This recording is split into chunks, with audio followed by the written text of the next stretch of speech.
Where do I want to go with this? See, I want to talk about my son. When I talk about his father, who was married to his mom,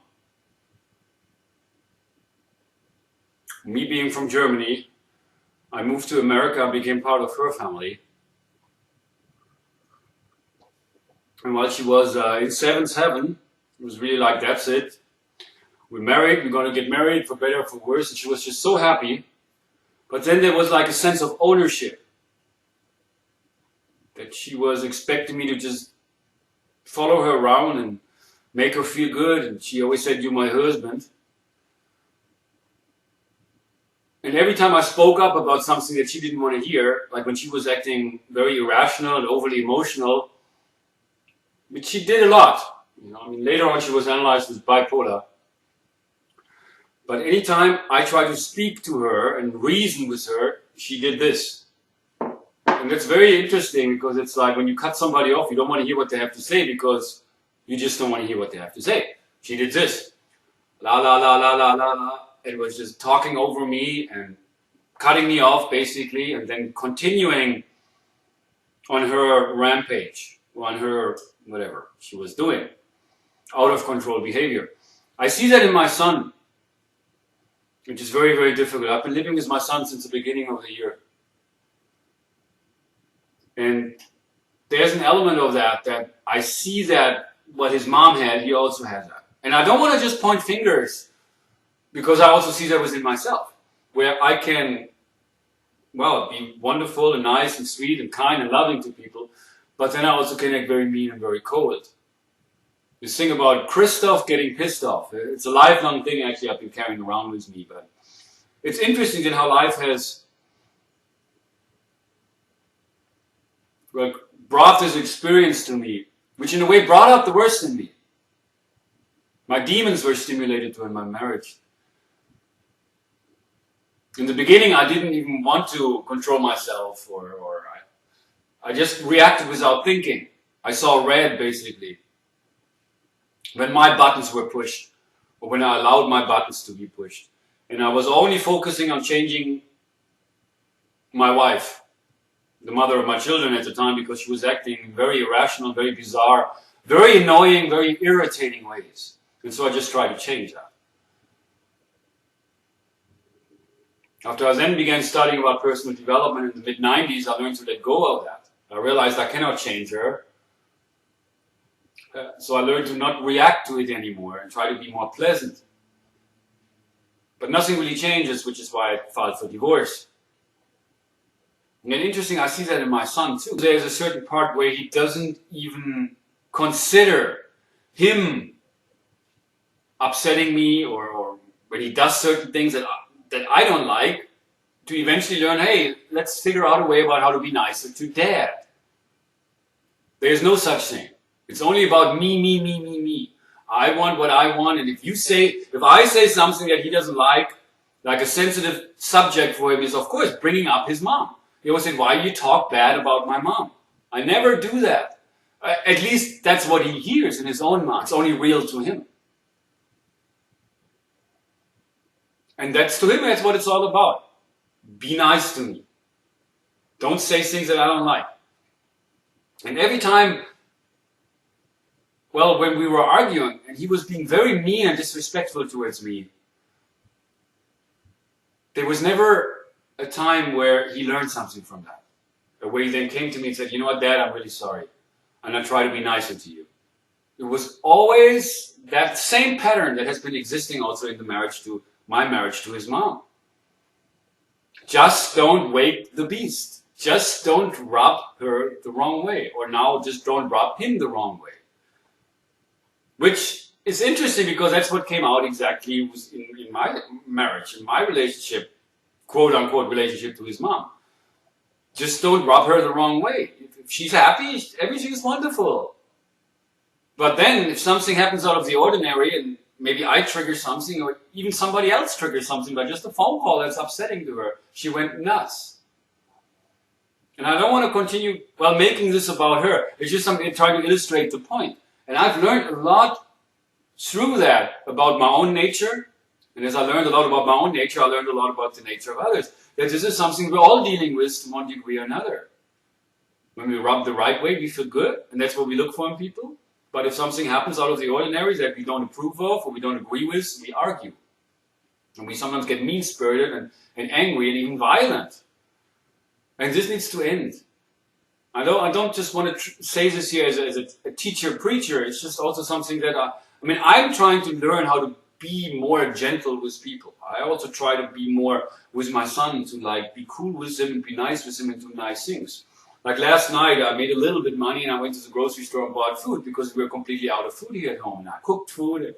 This morning I did some breakfast, which he appreciated. But then he's also very sensitive. That's when it happens. When I brought up some of my experiences and how it was for me coming to America, how I was before I came to America and became then part of his mom's family. How when problems started, everybody turned their back because I didn't want to have anything to do with that. And there I was in my mid-20s in Kansas with 3 children. I didn't know how to deal with that. And the woman I was married to especially, I didn't know how to deal with that. And when problems started, everybody turned their back. And he interprets that the way he interprets that, but he doesn't really listen to my side of the story. And I just want to wrap this up here. I want to make a point actually in this video, is that it's very, very important. Very, very important, very missing, very rare actually in relationships to really listen, not just to a certain point. When you hear where you want to hear, or what you hear is what you want to hear. It's actually listening, and that's part of love. To really understand you, to understand me, to understand one another. And that's really that knowledge that can bring us together, and that's really greatly missing in this world. And I'm very, very sensitive to that because I see that in people, this be the way I want you to, and I was earlier, I had an experience yesterday also, I was going online, I have a room there, and I go to different rooms, it's a chat room. How a lot of people go by how I come across, without really making the effort to get to know me beyond that. It's like, this has been going on for years. It's like, oh, Christoph sounds angry. Oh, Christoph sounds like he's talking down to us. Christoph is arrogant. Christoph is all about himself. Christoph doesn't care about others. My impressions are my reality. Or, well, of course, my impressions are my reality. Your impressions are your reality. But the point I want to make here is that because it's only one part of reality, how you view something. Your impressions, your perceptions, your image you have of somebody else is just that. To really get to know somebody, it takes, well, also the discipline to listen to something that might be even uncomfortable to hear. Instead of just doing this and, oh, I don't want to hear that la la la la la, because it disturbs my comfort zone. It makes me uncomfortable. It gets me irritated. Because that's what happens. Oh, I don't want to deal with that because, I don't want to hear it. I mean, there's no surprise then that, well, relationships are a product. People look for people who are just like them and give them what they want from that person. That's what we look for in a partner, right? That's what we look from, that perfect person, that soulmate. But through all this stuff I went through and all of my experiences there, I've learned, anyway, I call that path that I went through the path of forced detachment. After having left my home in Germany in my mid-20s, I never identified with German culture, never really identified with family. And then I become part of this new world, this new family, living in Kansas. It's a terrible experience, very difficult, brought out the worst in me, but I learned a lot. I really learned a lot. And that's why I come across as this maybe overbearing, very intense person who doesn't listen. And who's also very sensitive to criticism from others because of those experiences. But that's me. And my point always has been, if you want to get to know me, you need to listen. You need to be able to hear me instead of just hearing until something I say that you don't like, that you don't agree with. I mean, forget that. And that's not only something that is, I'm speaking for myself here, I think that's really the problem in relationships. And I think really that's the main problem in this world. We only listen as long as we like what we hear. And then if something is brought up that irritates us or disturbs us, go away. I don't want to have nothing to do with you anymore. Next, you hurt my feelings. Why are you stressing me out? Why are you making me angry? And we think it's about the other person. But through all of this stuff that I mentioned, I've come to find, you know what? These triggers, what the other person triggers, it's about your own stuff. And you got to look at your own stuff in order to face and overcome your own demons, which we all have that. And those demons are stimulated in relationships. And people come into our lives that remind us of that, and usually we reject them, and then we argue with that person, and we start hating on that person because they irritate us. And then we go to the next person, looking for somebody who makes us feel good, and makes us feel the way we want to feel. Well, that's part of the illusion, that's part of the insanity. That's why we're divided. And just looking at each other as a product. Give me what I want. If you give it to me, wonderful. We have a friendship, we have a relationship, I love you. But then the love ends as soon as something happens that disturbs me. And I always wondered, well, how real is that? Or how unreal is that, rather? How fake is that? What kind of love is that? Or rather, again, real love, and that's the message here, I want to wrap that up, is like listening with a desire to understand. It's not about if I agree with it, if I like it. It's not about me, it's about you. I want to understand you. I want to love you. And that's, I guess, what I'm trying to get from my children. After all this time, I also realized I cannot. It's really up to me to also, as I learn them, to accept them. I just have reached a point with my son, who again has been living with me for a long time. It's not working. He needs to grow up, he needs to be on his own, he needs to learn his own lessons. Which is, again, not to, well, actually, I am reminding you again of the importance here of Real Life to Act as the idea that life is learning. And the learning that it's about is basically to learn each other. To learn about your nature. Through this I learn about my nature. As I get to know you, I get to know myself. And that self, I share with you, I share with everyone. Because that self is all. There is no separation. We're all family. That's one of the main things I've learned during my own experiences, and I'm trying to present that here in these videos and with Realize to Actualize. My mind has been distracted in many ways. Things that are upsetting, attracting experiences that are difficult for me, not really allowing people to get close to me because there's something in me from all of these experiences that is still upset and harbors some guilt. And it then comes out when, well, it's even when people approach me and want to get to know me and say nice things about, hey, I watched this video of you, that's really great. I'm like, okay, wonderful. So what now? It's like, if you want to get to know me, I'm right here. It was earlier on Paltalk, an online chat room. People said, okay, how about we have a conversation? And people said, oh, there comes Christoph. You cannot have a conversation with him because Christoph is all about having a monologue. I'm like, I'm right here. If you want to talk to me, just talk to me. But if you make me out to be like this overbearing maniac who only likes to hear himself talk and doesn't listen to anybody else, if that's what you see in me, that's what you create. It's not really me, it's your image of me, which, again, is not really about me at all. All I'm doing is mirroring back yourself. I'm holding up the mirror for you to see yourself more clearly, and that's what it is about. Which is one of the things I've said in many of the videos, and I'm not the only one. Carl Jung said something very similar. He said, what irritates you about another person can lead you to a better understanding of yourself. I say, one of the things that I've been saying is that the people who piss you off the most are your greatest teacher. So, I hope we can all learn to be more aware of each other's nature instead of jumping to conclusions and then making it about the other person because they're acting in ways that irritates us. Who said that life is all about you feeling good and you getting what you want and what you like? Let me be the first one to say that. It's not about that. Life is for you to learn about yourself As you learn about others, you learn about yourself. If you only surround yourself with people who make you rub you the right way and make you feel the way you want to feel, and that's what you look for, you're not really growing because you stay within your comfort zone. It's a very, very dangerous thing to get stuck in that comfort zone. I'd be the first to admit that I am stuck there myself, in my own comfort zone.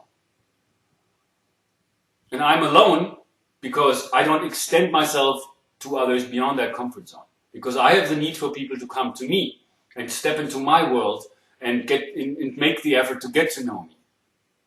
What can I say? That's just my nature. It's part of my nature. And that's, again, the idea or that concept behind that image of the tree that looks like a dancer. This is your nature. This is my nature. And we're all connected through nature. That's basically it. That's the message. And we all are messengers with our own message. And even when somebody acts angry or condescending or they sound mean and hostile and even crazy, I'm dealing with a woman now that I tried to help.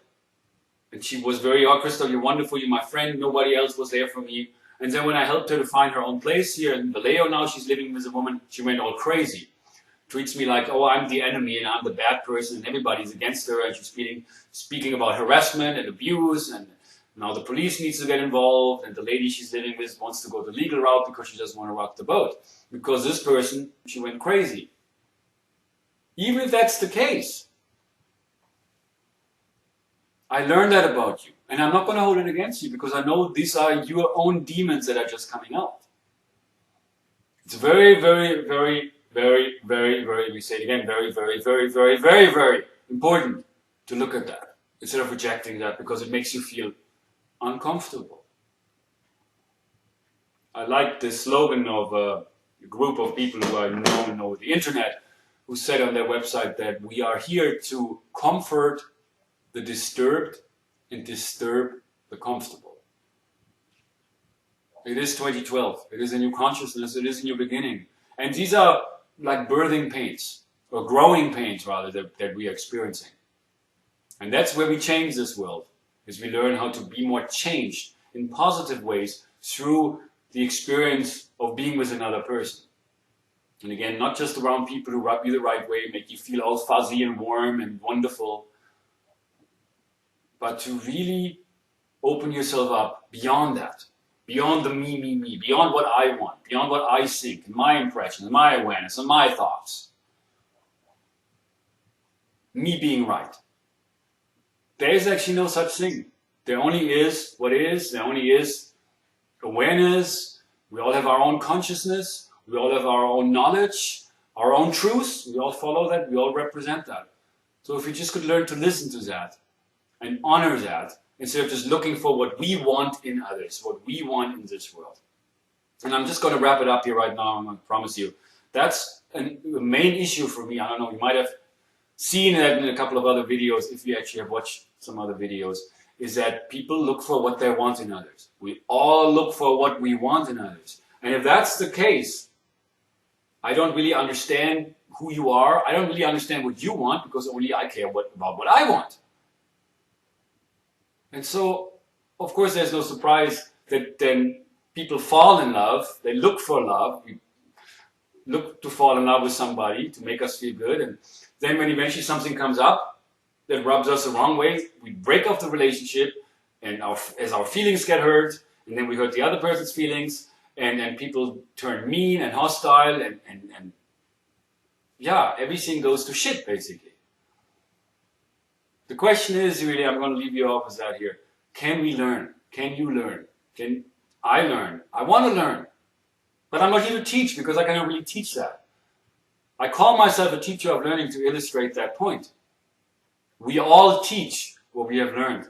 If somebody is being angry, that's what they have learned. If somebody is being depressed, that's what they have learned. It's not a mental illness. Somebody is schizophrenic, somebody is whatever they are.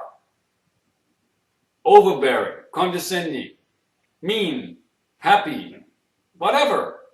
It is what it is. And it's part of their nature, and we get to learn that. Once we learn that, we can get to know that part in us also, because we know this is not separate from me. You're not separate from me. I cannot say, oh, I only love you as long as you say things that make me feel good. That's not real love. And that's really what will transform this world. Real love. So realize to actualize is what's real.